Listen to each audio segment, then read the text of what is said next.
Сәлем жас түлек, қалың қалай. Бүгінгі сабағымызды бастайық. Бүгінгі сабақта қазақ тілінің үлкен салаларының бірі сөз жасамға тоқталатын боламыз. Ендігі кезекте бүгінгі сабағымыздың тақырыбы түбір мен қосымша. Оқушылар ендігі кезекте түбір мен қосымшаның ара жігін ажыратып, оларды жақсылап түсініп алайық. Сөздің әрі қарай бөлшектенбейтін мағыналы бөлшегін түбір деп атаймыз. Яғни түбірден артық сөз әрі қарай бөлшектене алмайды. Ал түбірге жалғанатын бөлшек қосымша деп аталады. Сендерге қосымшаның маңызын түсіндіру үшін бір мысал келтіріп көрейік. Мысалы, мынадай сөйлемді алып көрейік. Балалар мектепке барды. Дәл осы сөйлемге назар аударатын болсаңдар, мұндағылар кеді қосымшаларынсыз дәл осы сөздер үлкен мағыналы сөйлем құрай алмайтын еді. Яғни, дәл осы қосымшаларсыз мұнда мектеп, бала, бар деген сөздер шығады. Оқушылар, яғни қосымшаның да қазақ тіліндегі маңызы өте зор. Сонымен қатар мынаны есімізде сақтап алайық. Түбірдің соңғы буыны қандай дауысты дыбыстан құралса, яғни сол сәттегі дауысты дыбыс не жуан, не жіңішке болса, дәл сол дауысты дыбысқа қарай қосымша да жалғанады. Яғни, дәл осы түбірдің соңғы буынындағы дауысты дыбыс жуан болса, жуан қосымша, ал жіңішке болса, жіңішке қосымша жалғанады. Оқушылар, қазақ тіліндегі қосымшаның екі түрі бар, олар жұрнақ және жалғау. Сендерге түсінікті болу үшін әрқайсысына жеке-жеке тоқталып, оларды жақсылап талдап көрейік. Оқушылар, ендігі кезекте алғашқы тоқталатынымыз қазақ тіліндегі маңызды қосымшалардың бірі жұрнақ. Жұрнақ түбірге жалғанып жаңа сөз тудырады және сөздің мағынасын өзгертеді. Алайда жұрнақ сөздерді бір-бірімен байланыстырмайды. Ендеше мысал келтіріп көрейік. Малшы, оқушы, тарақ, күрек немесе тағы басқалары. Оқушылар, қазақ тіліндегі жұрнақтың өзінің екі түрі бар. Олар сөз тудырушы жұрнақ және сөз түрлендіруші жұрнақ.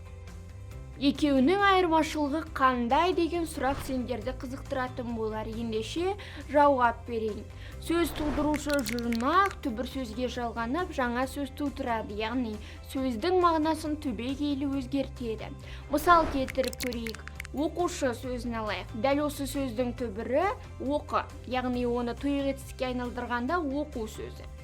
Дәл осы іс-әрекетке ш жұрнағы жалғанып еді, дәл осы іс-әрекетті атқарушы адамға айналды. Яғни оқу деген іс-әрекеттен оқушы деген дәл сол іс-әрекетті жасайтын адам туады. Оқушылар, сендерге сөз тудырушы жұрнақтың мағынасы түсінікті болды деген ойдамын. Сендерге түсінікті болу үшін тағы бір мысал келтіріп көрейік. Ендеше тағы келтіретін мысалымыз ол түндік сөзі. Түндік сөзінің түбірі түн, яғни мезгілді білдіреді. Дәл осы мезгілді білдіретін түн сөзіне дік жұрнағы жалғанып, оны киіз үйдің үстін жабатын бір құралға айналдырады, яғни түндік сөзі туады. Оқушылар, сендерге сөз тудырушы жұрнақтың маңызы түсінікті болды деген ойдамын. Яғни сөз тудырушы жұрнақ түбірге жалғанады да жаңа сөз тудырады. Ал келесі тоқталатынымыз сөз түрлендіретін жұрнақ. Ал сөз түрлендіруші жұрнақ түбірге жалғанып сөздің мағынасын өзгертпейді, тек түрлендіреді. Ендігі кезекте сендерге түсінікті болу үшін мысал келтіріп көрейік. Мысалы, құлыншақ, көлшік сөздерін алып қарайық. Дәл осы сөздердің түбірі көл және құлын. Мұнда көл, құлын сөздеріне шік, шақ жұрнақтары жалғанып, яғни сөз түрлендіруші жұрнақтары жалғанып. Дәл осы түбір сөздің мағынасын өзгертпейді, тек түрлендіреді, яғни дәл бастапқы түбір сөздегі көл, құлын сөзінен мағына ауыспайды, тек көлдің және құлынның өз мөлшерінен кішкентай екендігін білдіреді. Оқушылар, сендерге жұрнақтың түрлері түсінікті болды деген ойдамын. Оқушылар, ендігі кезекте жұрнақты толық түсіну үшін мына бір жайтты, яғни жұрнақ пен түбірдің арасындағы ара қатынасты жақсылап түсініп алайық. Жұрнақ арқылы жасалған сөзді біз туынды сөз деп атаймыз.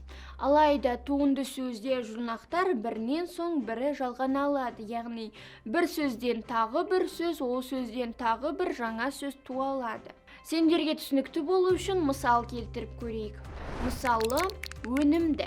Дәл осы сөздің түбірін алып қарайтын болсақ, мұндағы дәл осы сөздің түбірі өн. Мұнда өн сөзі етістік болып тұр. Өн сөзіне ім деген жұрнақ жалғанады да, оны өнім деген затқа айналдырады.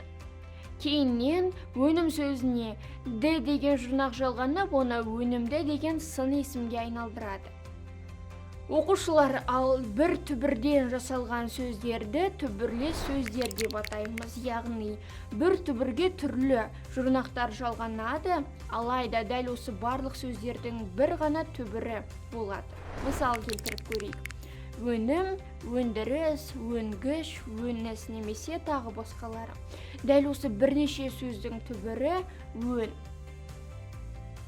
Яғни, мұндай бір түбірден әртүрлі сөздер жасалатын болса, дәл осындай сөздерді түбірлес сөздер деп атаймыз.